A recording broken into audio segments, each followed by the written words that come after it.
नमस्कार दोस्तों, प्रैक्टिस वाला यूट्यूब चैनल में आप लोगों का स्वागत है। दोस्तों आज हम लोग रेलवे ग्रुप टी 11 अक्टूबर 2022 फर्स्ट शिफ्ट का ऑल सवाल हम लोग इस वीडियो में देखेंगे। बिल्कुल दोस्तों, आप सही सुने, 11 अक्टूबर 2022 फर्स्ट शिफ्ट का ऑल सवाल हम लोग इस वीडियो में देखेंगे। तो आप वीडियो को पूरा देखिए, आपके लिए एक एक सवाल इम्पोर्टेंट है। दोस्तों आपके एग्जाम में इस वीडियो से सेम टू सेम सवाल देखने को मिलेगा, तो आप एक एक सवाल का इम्पोर्टेंट समझिए और अच्छे से तैयारी कीजिए।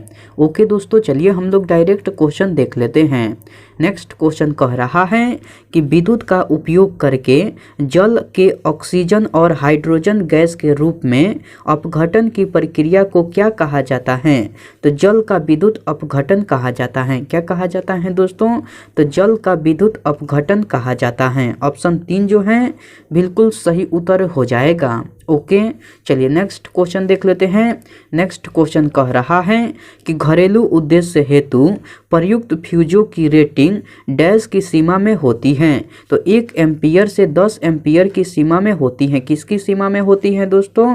तो 1 एम्पियर से 10 एम्पियर की सीमा में। ऑप्शन 2 जो है बिल्कुल सही उत्तर हो जाएगा। ओके चलिए नेक्स्ट क्वेश्चन देख लेते हैं।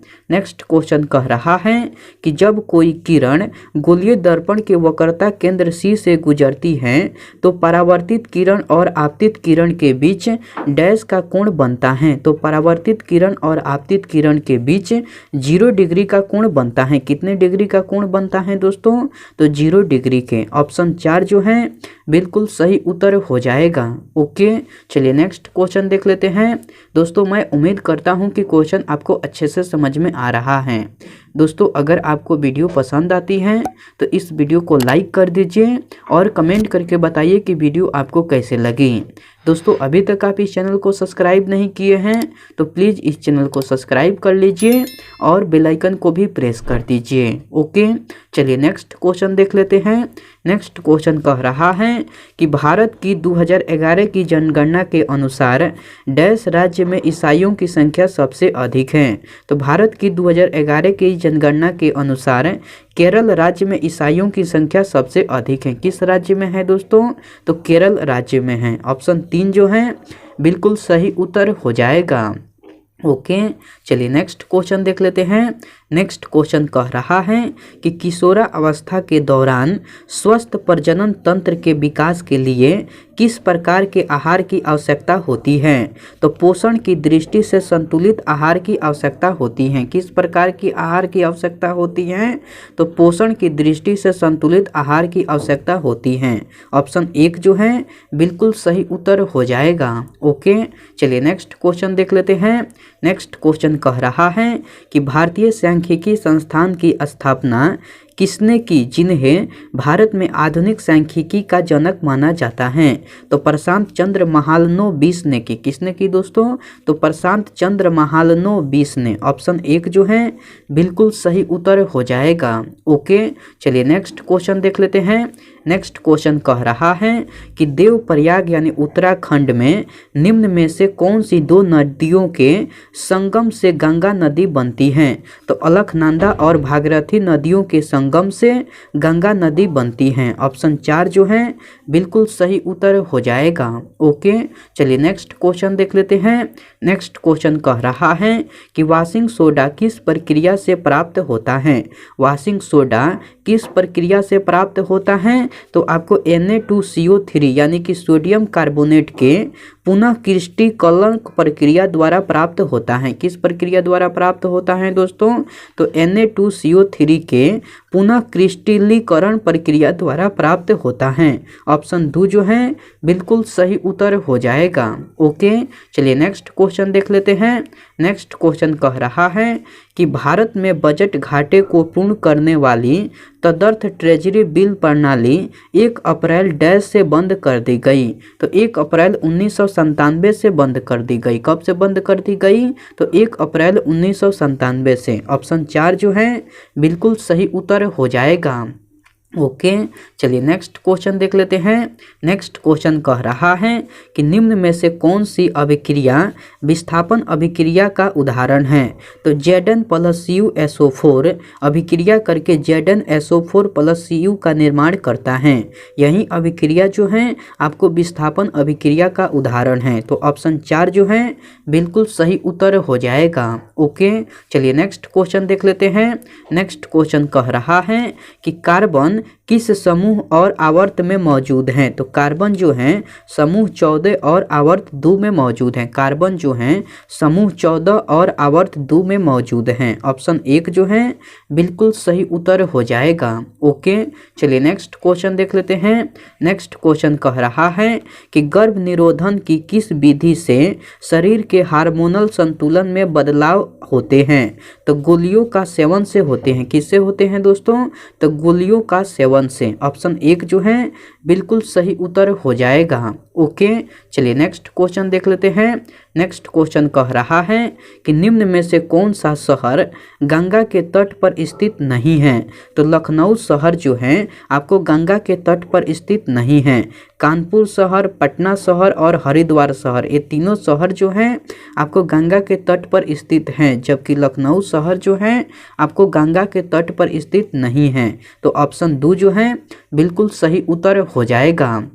ओके, चलिए नेक्स्ट क्वेश्चन देख लेते हैं। नेक्स्ट क्वेश्चन कह रहा है कि समजातीय श्रेणी के लिए निम्न में से कौन सा युग्म सही है। समजातीय श्रेणी के लिए निम्न में से कौन सा युग्म सही है। तो CH3OH और C2H5OH यही युग्म जो हैं समजातीय श्रेणी के लिए सही है। कौन सा युग्म सही है दोस्तों? तो CH3OH और C2H5OH युग्म जो हैं समजातीय श्रेणी के लिए सही है। तो ऑप्शन 3 जो है बिल्कुल सही उत्तर हो जाएगा। ओके, चलिए नेक्स्ट क्वेश्चन देख लेते हैं। नेक्स्ट क्वेश्चन कह रहा है कि आधुनिक आवर्त सारणी में एक समूह में मौजूद तत्वों में डैश की संख्या समान होती है। तो इलेक्ट्रॉनों की संख्या समान होती है। मैं यह क्वेश्चन फिर से रिपीट कर दे रहा हूँ। क्वेश्चन कह रहा है कि आधुनिक आवर्त सारणी में एक समूह में मौजूद तत्वों में डैश की संख्या समान होती है। तो आपको संयोजी इलेक्ट्रॉनों की संख्या समान होती है। ऑप्शन 4 जो है बिल्कुल सही उत्तर हो जाएगा। ओके, चलिए नेक्स्ट क्वेश्चन देख लेते हैं। नेक्स्ट क्वेश्चन कह रहा है कि वास्तविक मजदूरी दर के बारे में निम्न में से कौन सा कथन सही है। तो कथन 3 कह रहा है कि वास्तविक मजदूरी दर श्रम की सीमांत उत्पादकता के बराबर होती है। यही कथन जो है आपका सही है। तो ऑप्शन 3 जो है बिल्कुल सही उत्तर हो जाएगा। ओके, चलिए नेक्स्ट क्वेश्चन देख लेते हैं। नेक्स्ट क्वेश्चन कह रहा है कि खाने का सोडा का वैज्ञानिक नाम क्या है। खाने का सोडा का वैज्ञानिक नाम क्या है दोस्तों? तो सोडियम बाइकार्बोनेट है। क्या नाम है दोस्तों? तो सोडियम बाइकार्बोनेट। ऑप्शन 4 जो है बिल्कुल सही उत्तर हो जाएगा। ओके, चलिए नेक्स्ट क्वेश्चन देख लेते हैं। नेक्स्ट क्वेश्चन कह रहा है कि नवरोज या नवरोज किस धार्मिक समूह या समुदाय के नव बरस के रूप में लोकप्रिय हैं। तो पारसी धार्मिक समुदाय के हैं। किसके हैं दोस्तों? तो पारसिक धार्मिक समुदाय के हैं। ऑप्शन 1 जो है बिल्कुल सही उत्तर हो जाएगा। ओके, चलिए नेक्स्ट क्वेश्चन देख लेते हैं। नेक्स्ट क्वेश्चन कह रहा है कि भारत में किस प्रकार की सरकार है। तो भारत में संसदीय सरकार है। भारत में किस प्रकार की सरकार है? तो भारत में संसदीय सरकार है। ऑप्शन 3 जो है बिल्कुल सही उत्तर हो जाएगा। ओके, चलिए नेक्स्ट क्वेश्चन देख लेते हैं। नेक्स्ट क्वेश्चन कह रहा है कि उस प्रक्रिया को क्या कहा जाता है जिसमें एक परिवर्तनशील चुंबकीय क्षेत्र चालक में विभवांतर प्रेरित करता है, जिसकी वजह से एक विद्युत धारा प्रेरित होती है। तो उसे विद्युत चुंबकीय प्रेरण कहते हैं। उस प्रक्रिया को क्या कहते हैं दोस्तों? तो आपको विद्युत चुंबकीय प्रेरण कहते हैं। ऑप्शन 3 जो है बिल्कुल सही उत्तर हो जाएगा। ओके, चलिए नेक्स्ट क्वेश्चन देख लेते हैं। नेक्स्ट क्वेश्चन कह रहा है कि किसी तत्व में परमाणु का इलेक्ट्रॉनिक विन्यास 288 है। यह किस समूह में से संबंधित है? यह किस समूह से संबंधित है? तो यह आपको 18वां 18वां समूह से संबंधित है। यह किस समूह से संबंधित है? तो यह आपको 18वां समूह से संबंधित है। ऑप्शन 2 जो है बिल्कुल सही उत्तर हो जाएगा। ओके, चलिए नेक्स्ट क्वेश्चन देख लेते हैं। नेक्स्ट क्वेश्चन कह रहा है कि किस अवधि के दौरान वायुमंडल में ओजोन की मात्रा तेजी से घटने लगी थी? तो 1980 के दशक के दौरान घटने लगी थी। किसके दौरान घटने लगी थी दोस्तों? तो आपको 1980 के दशक के दौरान। ऑप्शन 4 जो है बिल्कुल सही उत्तर हो जाएगा। ओके, चलिए नेक्स्ट क्वेश्चन देख लेते हैं। नेक्स्ट क्वेश्चन कह रहा है कि निम्न में से कौन एक प्रसिद्ध क्रांतिकारी कार्यकर्ता और हिंदुस्तान सोशलिस्ट रिपब्लिकन एसोसिएशन के नेता थे? तो चंद्रशेखर आज़ाद थे। कौन थे दोस्तों? तो आपको चंद्रशेखर आज़ाद थे। ऑप्शन 4 जो है बिल्कुल सही उत्तर हो जाएगा। ओके, चलिए नेक्स्ट क्वेश्चन देख लेते हैं। नेक्स्ट क्वेश्चन कह रहा है कि विद्युत परिपथों में विद्युत धारा के प्रवाह के कारण डैश के रूप में हानियां होती हैं? तो ऊष्मा के रूप में हानियां होती हैं। किस रूप में हानियां होती हैं? तो ऊष्मा के रूप में। ऑप्शन 2 जो है बिल्कुल सही उत्तर हो जाएगा। ओके, चलिए नेक्स्ट क्वेश्चन देख लेते हैं। नेक्स्ट क्वेश्चन कह रहा है कि साइन आई और साइन आर का अनुपात क्या कहलाता है? तो साइन आई और साइन आर का अनुपात अपवर्तनांक कहलाता है। क्या कहलाता है दोस्तों? तो अपवर्तनांक कहलाता है। ऑप्शन 1 जो है बिल्कुल सही उत्तर हो जाएगा। ओके, चलिए नेक्स्ट क्वेश्चन देख लेते हैं। नेक्स्ट क्वेश्चन कह रहा है कि अनअक्षित श्वसन के दिए गए चरणों को पूर्ण कीजिए। जैसे कि ग्लूकोज अभिक्रिया करके dash plus carbon dioxide plus ऊर्जा का निर्माण करता है। तो ग्लूकोज जो है अभिक्रिया करके ethanol plus carbon dioxide plus ऊर्जा का निर्माण करता है। किसका निर्माण करता है दोस्तों? तो ग्लूकोज अभिक्रिया करके ethanol plus carbon dioxide plus ऊर्जा का निर्माण करता है। तो ऑप्शन 2 जो है बिल्कुल सही उत्तर हो जाएगा। ओके, चलिए नेक्स्ट क्वेश्चन देख लेते हैं। नेक्स्ट क्वेश्चन कह रहा है कि मानव रक्त के निर्माण के लिए इनमें से किसकी आवश्यकता होती है? तो लौह यानी कि आयरन की आवश्यकता होती है। किसकी आवश्यकता होती है दोस्तों? तो लौह यानी कि आयरन की आवश्यकता होती है। ऑप्शन 3 जो है बिल्कुल सही उत्तर हो जाएगा। ओके, चलिए नेक्स्ट क्वेश्चन देख लेते हैं।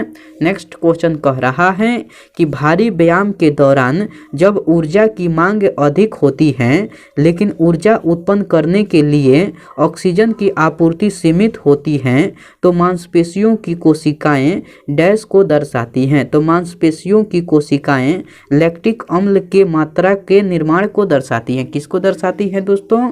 तो मांसपेशियों की कोशिकाएं लैक्टिक अम्ल के निर्माण को दर्शाती हैं। ऑप्शन 1 जो है बिल्कुल सही उत्तर हो जाएगा। ओके, इस शिफ्ट में इतना ही सवाल था। मैं उम्मीद करता हूं कि सारे सवाल आपको याद हो गया होगा। दोस्तों, अगर आपको सारे सवाल याद नहीं हुआ है तो आप इस वीडियो को फिर से देखिए। आपके लिए एक एक सवाल इम्पोर्टेंट है। आपके एग्जाम में इस वीडियो से सेम टू सेम सवाल देखने को मिलेगा। तो आप एक एक सवाल का इम्पोर्टेंट समझिए और अच्छे से तैयारी कीजिए। ओके दोस्तों, चलिए हम लोग नेक्स्ट वीडियो में मिलते हैं। तब तक के लिए टेक केयर दोस्तों एंड बाय।